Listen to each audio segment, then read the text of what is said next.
mamas. I am Lacey, your lactation counselor, and you're listening to the Early Motherhood Guide podcast, where motherhood is simply supported. Today, I have the opportunity to talk with Kathryn Askew. And hi, Kathryn. Why don't you introduce yourself today? Hi. Hi. Yep, I'm Kathryn. I'm a mum of three boys.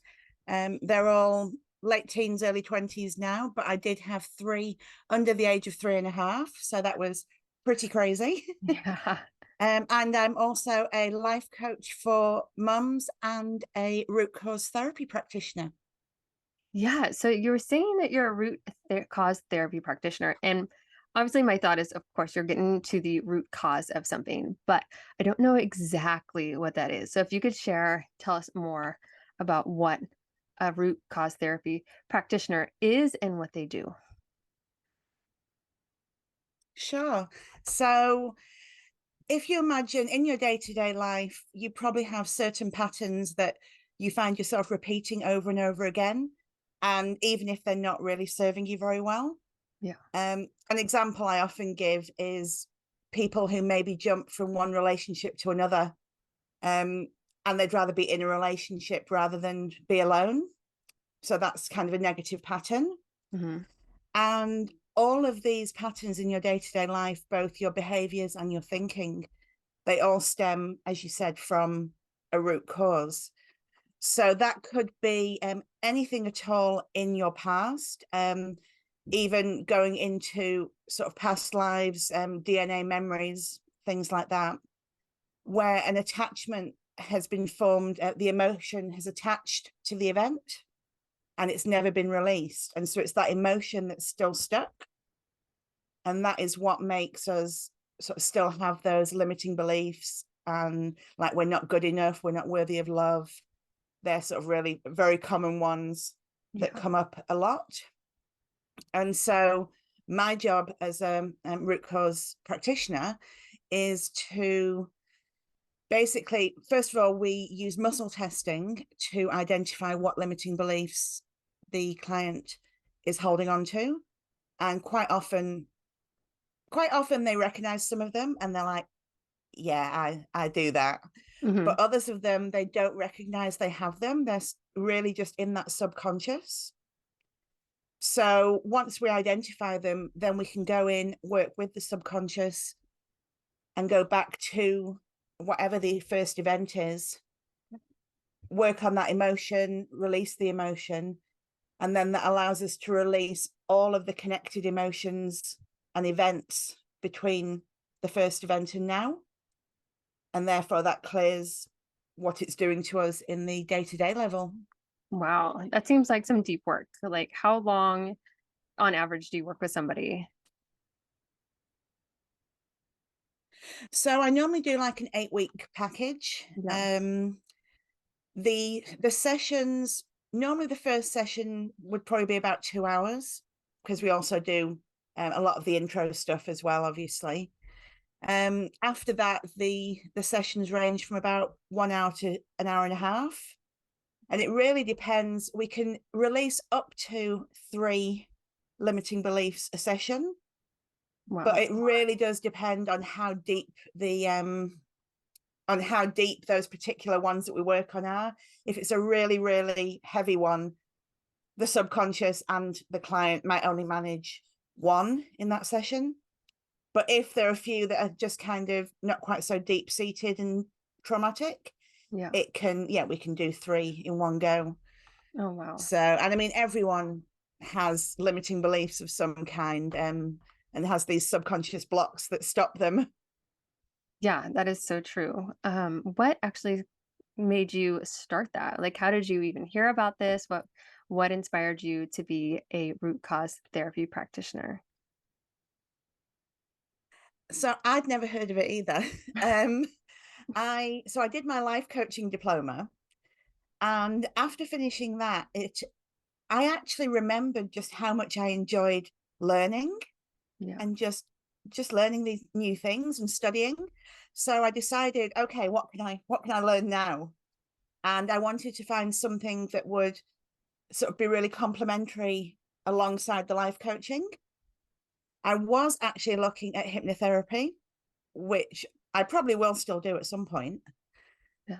But as I was sort of researching into the hypnotherapy type of courses, I completely just stumbled across this root cause therapy one. And as I was reading it, I thought, oh wow, that would just be absolutely perfect alongside the coaching. And it was something, it really grabbed me. It just really caught my interest. Hmm. So yeah, I went for it. So I've done the level 1, which allows me to work with adults, and I'm currently studying to do the level 2, which will allow me to work with children and teenagers as well.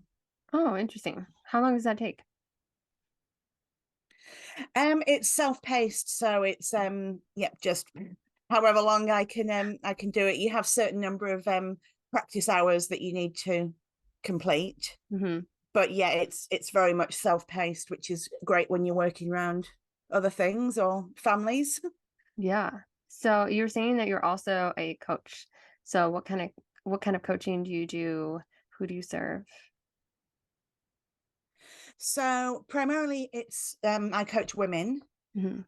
but especially I'm really, really passionate about working with mums. I've, as I said, I had 3 boys under 3.5. So I've done the whole where everything in your life seems to be about just being a mum. Yeah. And it almost feels like you lose a part of who you are for a time there.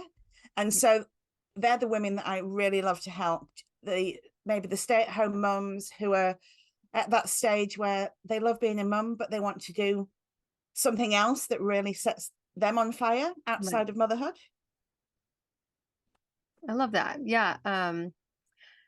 It's so hard for us moms, right? When we're staying at home, we have such mom guilt if we do anything for ourselves. And it's kind of this like cycle, right? When you are constantly serving your family, and sometimes it can just feel like a thankless job, even though it is very rewarding. But there are some seasons, obviously, it just doesn't feel that way.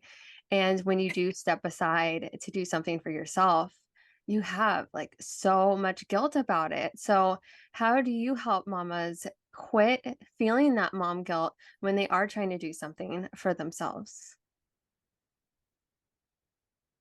So, I mean, mum guilt is something, yeah, we definitely work on sort of within the program, because it is. I don't think I've met any mum who has never experienced mum guilt, Yeah. and a lot of it is around their own expectations, and they've put these expectations on themselves that they need to be the perfect mum, and the perfect mum means they have to do X, Y, Z. And so they have all of these expectations, and quite often not even ones that they came up with themselves. It's societal pressure, it's family pressure, it's seeing the perfect families on social media. Yeah. It's all of these things that make us as mums sometimes feel like we're not doing a good enough job, and that we ought to be 110% focused on the kids. Nothing else matters. And yeah, I mean, I just work on trying to identify where the idea of the perfect mum has come from, and just things around how, like we talk about on an aeroplane, they say you always put your own oxygen mask on before you do your child's or anyone else's. Yeah.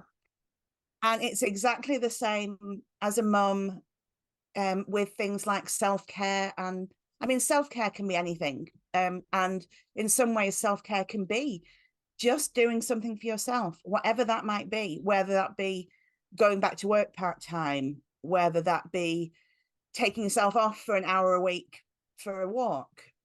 Yeah. All of these things that you can do for self-care, by filling up your own cup, you are then able to be a better mum, a better wife, a better partner to those around you, because you are feeling fulfilled.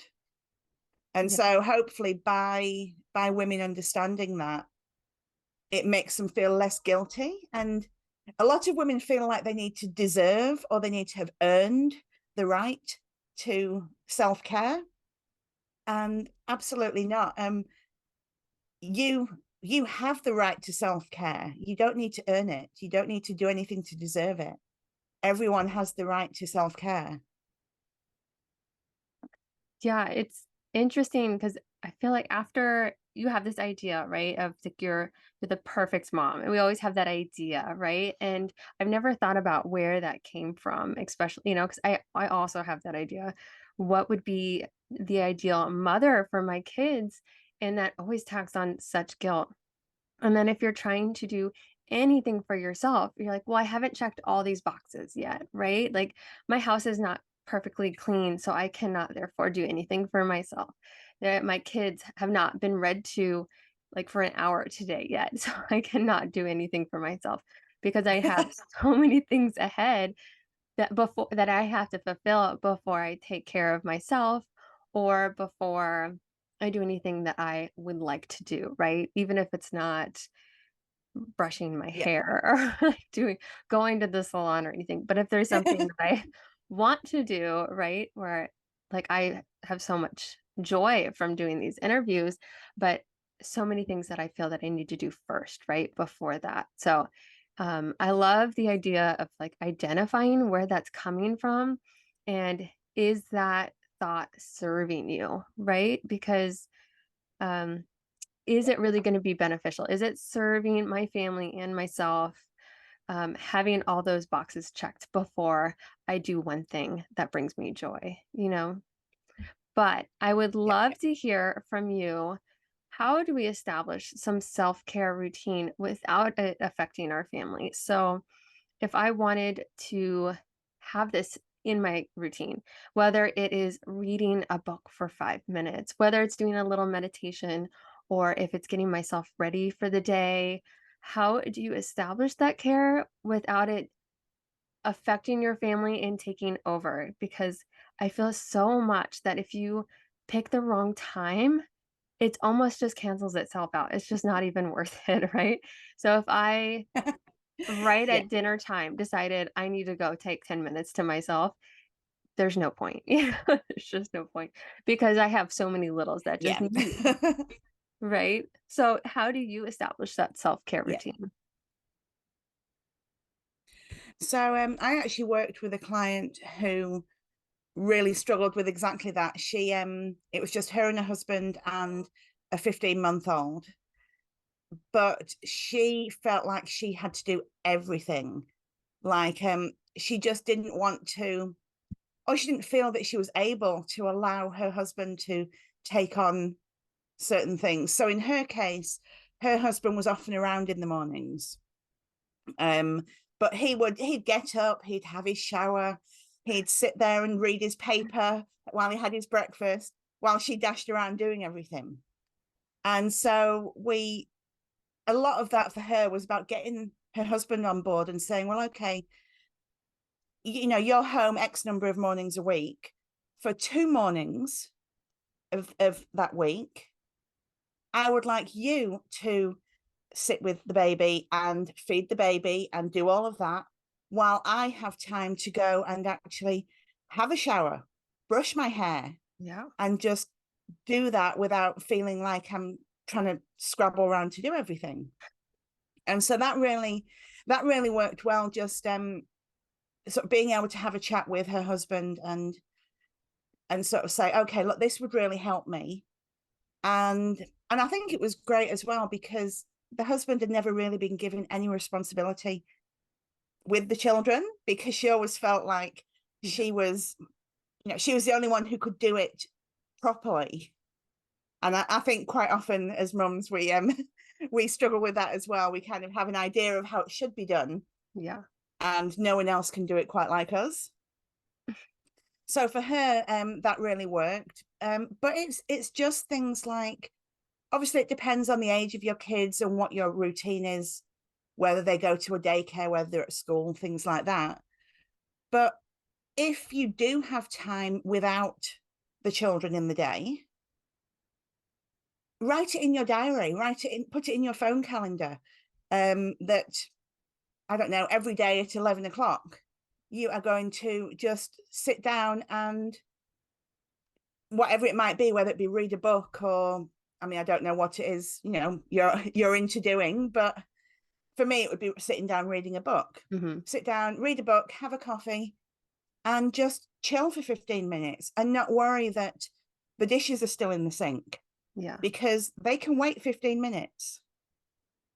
So quite often it's about finding a time when you're either without the kids or when you have someone around that can have them for 15 minutes, but put that in your, make it an appointment with yourself. Just as you wouldn't make an appointment with someone and then not show up, make it an appointment with yourself and make sure you show up. Yeah. I love that. I think scheduling that time in is so crucial because if you just think about when it's going to come up, like when you're going to have 15 minutes, like you're really never going to prioritize what you should be doing for actual Yeah. self-care. You end up just scrolling, right? Which is not going to help. So, Yep. right? So having that thing Oh, scheduled yeah. in, my husband is he's very giving and so supportive. So we've noticed that if we just schedule in 2 days a week where he can surf, that is just it just fills his cup enough and he's like the most supportive husband Yeah. that there is. So that has helped. And then I go back and forth. I'm not as good about this, but he's so helpful when I'm trying to do something like this. But if I go take a workout class that doesn't necessarily have like childcare, like I would always do it twice a week, in the evenings. And it just didn't affect the family Yeah. because the kids were already in bed. I already put the kids to bed, and then I was able to go refresh myself. But another thing I love that you said is like communicating and delegating, right? So you're not the only parent here, Mm. and the husband or your partner or whatever is fully capable of helping, but you do, I think a lot of men, they just don't know what to do, right? So they're eager to help. They Yeah. love to be needed, but they need to know what they are needed for. So if you don't tell them, they're not going to be there to help because they just don't know.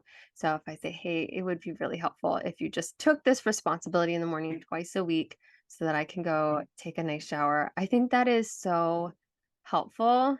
And I can't imagine like how she felt at the end of that. Like just knowing that you can rely twice a week is not it's not something that's going to consume your time and your family, right? But it is Yeah. enough to where you're like, I feel refreshed and I can make it until Tuesday because I know that I'm going to have that relaxing time. So I love that. Yeah. How did she feel after that? Oh, I mean, she's actually one of my testimonials that I've got, and she talks about how she was sacrificing and or self-sacrificing, and yeah, just feeling like she had to do everything. And by the end of it, you could see her confidence had, and her own self-esteem and self-worth had soared. I mean, this particular client also had quite high anxiety, and perfectionism was a big thing for her. So one of the big things we had to work on with her was, yes, ask your husband to do X, Y, and Z, but you're going to have to get rid of this idea of, well, okay, it has to be done exactly like this. Your husband may not feed the baby or look after the baby for that time in exactly the way you would, Yeah. but that's okay. It doesn't have, this is what, and I think this is where a lot of husbands and partners struggle as well, in terms of they try to step up and help, but sometimes if they don't do it quite how mum thinks it needs to be done, they end up feeling like they've done it wrong, Yeah. and so then they don't want to do it again. So that was something else we had to work on with this particular client, Hmm. was getting over the anxiety of letting go of some of that responsibility, and that, the baby is not going to come to harm being left with the dad for a short time. Yeah. And also, yeah, just releasing some of that perfectionism, because, you know if by the end of it, I was so proud of her, because it used to be that the second she got up, the bed had to be perfectly made and everything like that. And she came to me one week and she goes, do you know what? Yesterday, I didn't make the bed until we were ready to go to bed. Wow. It's amazing because it meant that instead of sitting down or instead of having 5 minutes and thinking, I have to get that bed done, she had taken time to just sit and refill her own cup. Yeah. And it hadn't given her anxiety the fact that, okay, done. It didn't get done first thing in the morning, but that's fine. It will get done. Yeah. So I was so proud of her when she came in and said that, because it just showed how far she had come. Yeah. Yeah, the amount of stress when you put all this pressure on yourself, and even it sometimes doesn't seem worth it, right? When you're like, it has to be done this way.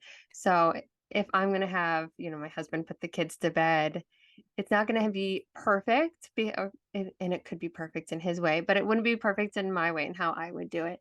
And so it's sometimes so stressful, and it's like almost feels like it's not worth it. But when you really do get in a groove, and I mean, it's their dad, so obviously they love it when he gets to put them to bed. So once you feel comfortable and you guys have a good flow and that trust, it is so freeing, and that stress taken off of you. It is absolutely worth it, right?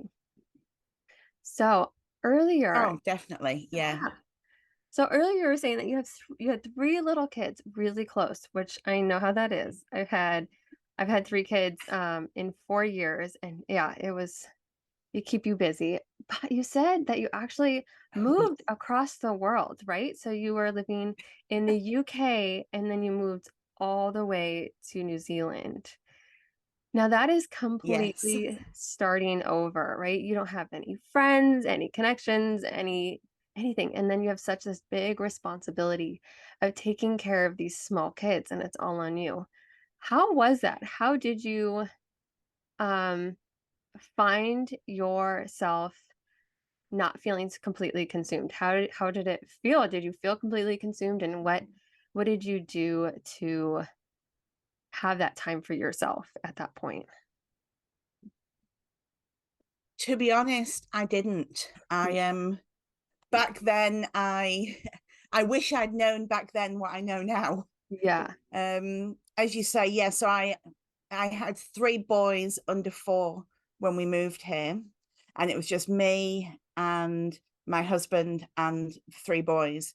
Yeah. We hadn't even set foot in New Zealand before we emigrated here. We didn't even know anything about, we'd never moved here at all, never lived here, never even visited. So, I mean, it was an exciting adventure, and I, certainly don't regret doing it. But yeah, it was hard because he had a job lined up starting 6 days after we arrived. Holy cow. So, so I ended up 6 days after moving from the other side of the world. I was in a motel room with 3 under 4s Jeez, yeah. and not knowing anyone at all, not knowing anything about my where I was living. I was obviously only just finding out where things were, where the shops were, where everything was. And it was really because he got to go off to work. And so he started establishing relationships at work, and he had all of that. But again, I was very much just, it was me at home with the kids. And yeah, it did consume me. Yeah. And I was exhausted, and yeah, I just felt like I never really got a lot of time for myself. I mean, he was a great dad, and he would always hang out with them after when he got home from work and things like that. And but it was still, there were very, very long days Yeah. when you're with them from whatever time they wake up in the morning until maybe dad gets home at maybe 6 o'clock in the evening, and then it's dinner on the table and the whole bedtime routine. Yeah. So yeah, I honestly wish I knew back then more of what I know now, because I did allow it to take over. And it was only when the kids were that little bit older and I started doing just a few hours a week in just working in retail. Just, yeah, very small number of hours. But it was the first time since I'd had the kids that I actually felt recognized for me as Kathryn rather than as Robbie, Luke, and Dylan's mum. Yeah. And so that was really I mean, it was retail. It was you have your good days and your bad days in retail, depending on your customers. But it was one of those jobs where you could go to work, you could put your hours in and go home. So you weren't taking stress home with you. But for those few hours of the day, I actually felt valued for who I was and for the job that I was doing as me rather than the boy's mum. Yeah. Does that make sense? Yeah, for sure. I think sometimes having something part-time is like such a good balance if you're allowed, if you're able to do it, if you're if time allows for it, it is just nice to switch things up. But if you were to go back when you were moving there In and some, oh, sorry. oh, when you were moving and you moved there with your three littles, what would you tell yourself back then with the knowledge that you have now? What would you, if you were to do it all over? Um, I think the biggest thing would be that when I was at home with the kids, I don't have to be on the whole time. Obviously, I have to keep them safe. Yeah. Um, but I don't have to be entertaining them every single second of the day that I am with them. Um, they can be set up with toys and books and in a safe environment, and I can sit down with a coffee for Yeah. 5 minutes, and that's okay. That doesn't make me a bad mother. It doesn't mean that I'm failing my kids somehow because I've left them to occupy themselves for 5 or 10 minutes. Yeah.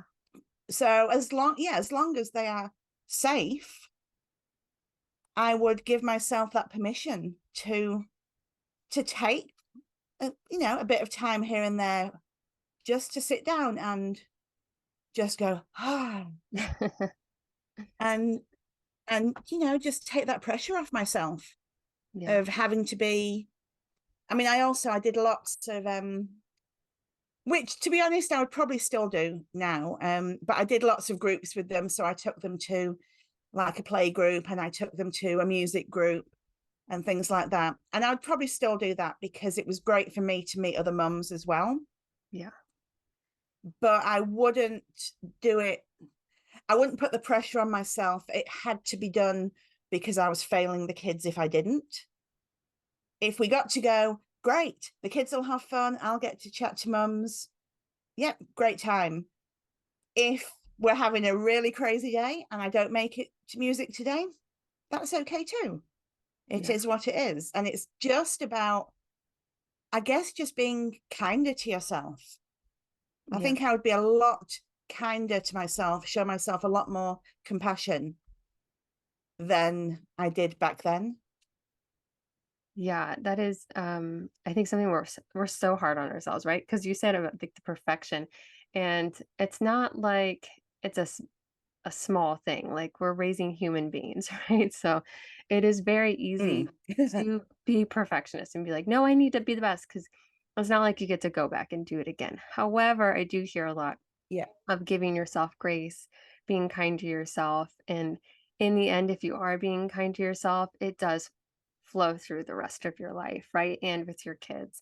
And it'll only be better if you're kind to yeah, yourself, right? I have been to New Zealand and it is so family friendly and it is beautiful. Like the playgrounds are great and there's a lot to do for families. And I really love that. Um, but yeah, there was one other thing I wanted to say and I couldn't remember now about it, but that's okay. On how you started. I just think that's a huge adventure and that is really cool. So, how do you were saying earlier how you kind of find what lights other moms fire, right? How do you find their passions? So, is there something like do you have like a system on how you find the mom's passions? Because sometimes as a stay-at-home mom, it can be so consuming that even finding a hobby, like, it's like, I don't have one, you know? And they're just so involved with just their kids. To think about something that they enjoy themselves, let alone a passion, is just doesn't seem possible. So, how are you able to find their passions? So, I mean, a lot of the time it's going back to, okay, think about before you had kids, Mhm. or even go back as far as, when you're in your teens or as a child. What kind of things did you enjoy doing? I mean, I've always been a bookworm. I've always been a massive, massive bookworm. So for me, books is a no-brainer. Yeah. But there are clients that I've had, and they spent a lot of time going camping or hiking or biking, all those kinds of things. And it's about sort of explaining to them that, just because you're a mum, you don't have to give up those things. I mean, obviously, you can try and do things by yourself, depending on how things fit in. Yeah. But also, so many of these things you can actually incorporate the children into. So you can still do those things, but just adapt it slightly. So you might have a kid in a backpack or on the back of a bike. Yeah. And I mean, kids love camping and things like that. But it's also about not even so much hobbies, although obviously the hobbies are, if they can get something that's just for themselves, that's amazing. And it will make them feel so good. But it's things like they might really be thinking, do I really want to do something more? I'm kind of getting a bit over being just the stay-at-home mum. I want to do more. And so it might be that they get up the courage to go back and study, or go back to work part-time, or start their own business even.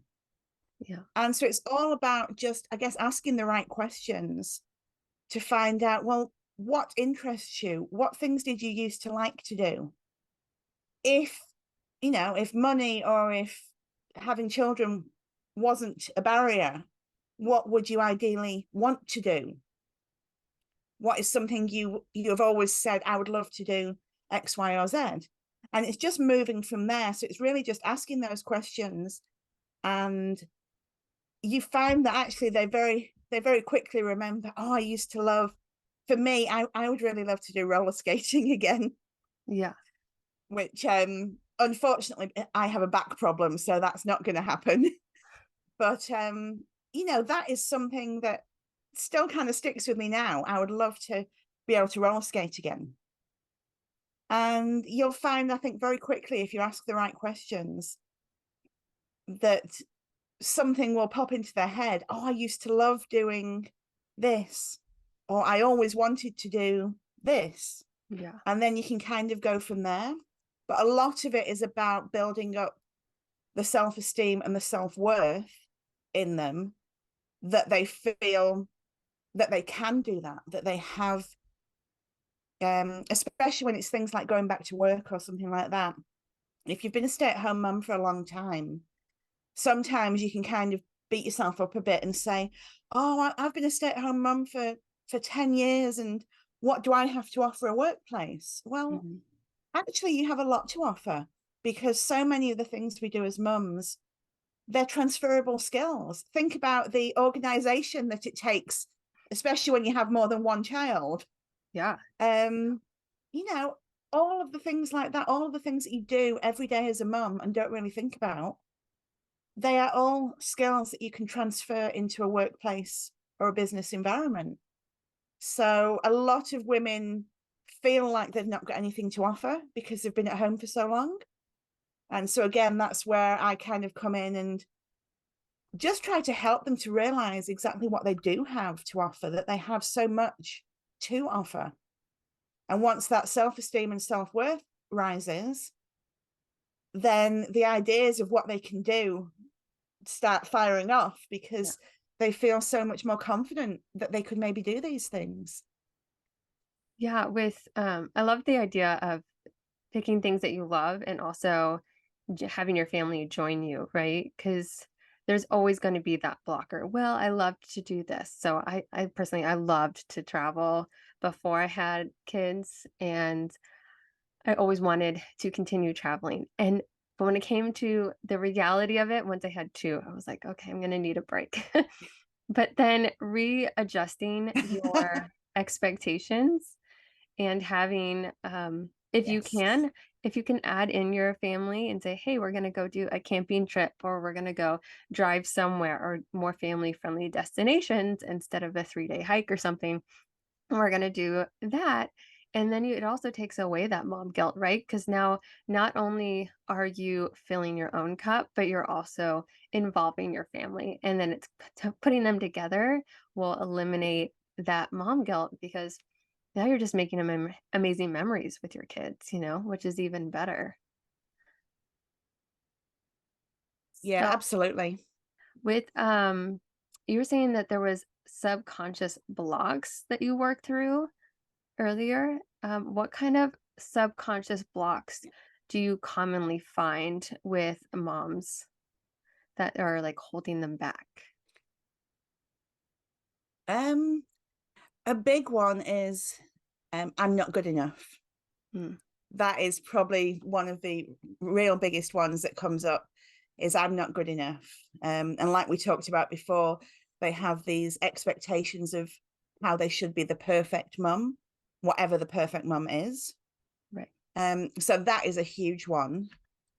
Um, I'd say that is, yeah, that's the most common one, really. But like I say, everyone has their own backstory, and so it might be that they feel like they're not worthy of love, um, or if they had a particularly, you know, traumatic childhood, maybe they're bringing things forward in their subconscious from when they experienced trauma, and it's impacting how they interact with their kids. Yeah.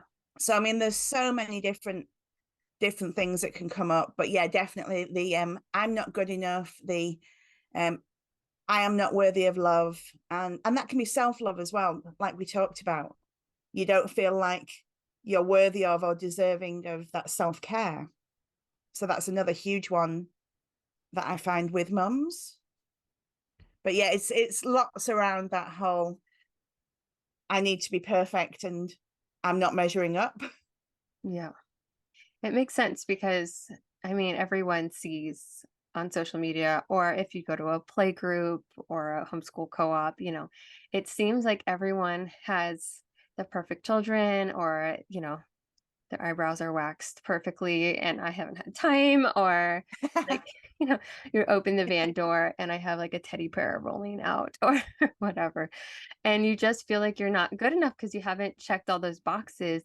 And it's reaffirming when you see other people, like they don't have the stuff rolling out of the minivan, or, their kids are not screaming, or they brushed their hair today, right? And so it is very easy to have that mental block of being like, I'm not good enough because, I'm not checking off all the boxes. I read a book about motherhood, and it was all about, um, you are the perfect mother for your children, but we all excel in certain areas, right? So one might have the pristine house, no matter how many children they have. And then others might be like the crafty one that's like all about getting messy and just doing the crafts and having a blast, right? And none of these people are all going to be perfect at all of them, right? And Yeah, so if you're comparing yourself to all of those other moms, then of course you're never going to feel like you're good enough, but none of them have all of those skill sets. So the one that's okay with the messy experiments and the crafts are probably not going to have the pristine house because it doesn't bother them as much. But the pristine house probably isn't going to have, that would have been me. yeah, Yeah. I know, me too. I'm like, let's get with the baking soda and the vinegar and the food coloring. Let's go. This is fun. But then, the Yeah, mom, volcano. yes, it's all so fun. I love those things. But then, it's that does not mean that you're any less or you're not good enough. It's just that we all have our the things that make us great moms and the perfect moms for our kids. So I think that's smart Yeah, to, no, absolutely. yeah, be aware of those subconscious blocks and try to work on that. So, is there anything else And it's like you said, it's the comparison yeah, as well. yeah, it's so Um, easy. Comparing yourself is with other people, it can be so toxic Yeah, because ultimately, yeah, they might not have the teddy bear rolling out of the van, but you don't know that maybe before she even allowed the kids in the car, she might have been there with the vacuum cleaner rushing around and the kids were screaming in the house because she was determined that the van was going to be yeah, absolutely pristine. So you don't know. All we see is what we see, yeah, whether that be on social media or in actual life. yeah, And yeah, we can't compare to that because we don't know what's going on behind closed doors and what happened just an hour earlier. yeah, yeah. That's so true. Comparison is the thief of joy. I always tell to my kids, but Oh yes, I like that.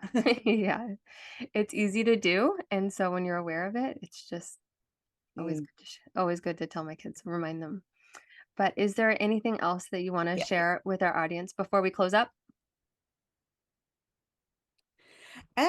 Probably the main thing is I actually run a 5-day free live challenge, Yeah, and that's called More Than a Mum. And so we work on lots of the things we've talked about today.